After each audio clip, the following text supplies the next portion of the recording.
সবসময় ভালো, কারণ আমার ছোট ভাই ভালো না হয়ে যাইবে কেউ, আমার বন্ধু এগুলো খারাপ না, সবাই একটা করে দিবে।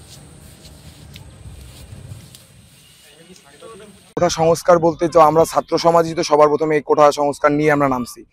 আমাদের স্বাধীনতা, আমরা যে স্বাধীনতা চেয়েছিলাম সেই স্বাধীনতা আলহামদুলিল্লাহ আমরা পেয়েছি, ছাত্র সমাজ একত্রে ছিলাম তার কারণে। কিন্তু আমরা যে আন্দোলন করতে গিয়ে আমাদের মাধ্যমেই কিছু বিশৃঙ্খল বাহিনী কিছু কিছু জায়গায় কিছু কিছু জিনিসে অনেক বাজে মন্তব্য লেখা ছিল, সেই জিনিসগুলো আমরা ছাত্ররা, বাজে জিনিস ফেলানো ছিল, ময়লা আবর্জনা ছিল, আমরা ছাত্র ভাইয়েরা বিভিন্নভাবে ভাগ হয়ে তাদের বিভিন্নভাবে কর্মসূচি ভাগ করে দিয়ে আমরা নিজেরা ছাত্র সমাজ এই আজকে কর্মসূচি আমরা পালন করতেছি।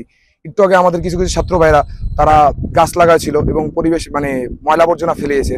এখন আমাদের কিছু ভাইরা আমরা আলাদাভাবে গেছি, পটুয়াখালী শহরে কোথায় কোথায় বাজে মন্তব্য বা কোথায় কোথায় বাজে লেখাগুলো ছিল সেই লেখাগুলো লিখে আমরা মুছে আমরা নতুনভাবে বাঙালির সংলাপ আমরা এখানে আর্ট করতে চাইতেছি।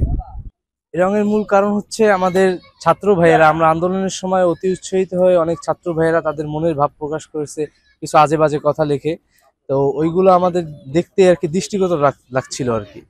তো সেজন্য আমরা এরকম হোয়াইট রং দিয়ে ওগুলো মুছে দিচ্ছি আর কি। আমরা সকল ছাত্র আজকে একত্রিত হয়ে আমরা এগুলো করতেছি আর কি।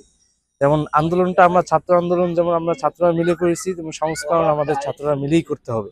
এজন্য সব ছাত্ররা আমরা নিজ নিজ দায়িত্ব থেকে নিজ নিজ উদ্যোগ থেকে আমরা কাজ করতেছি।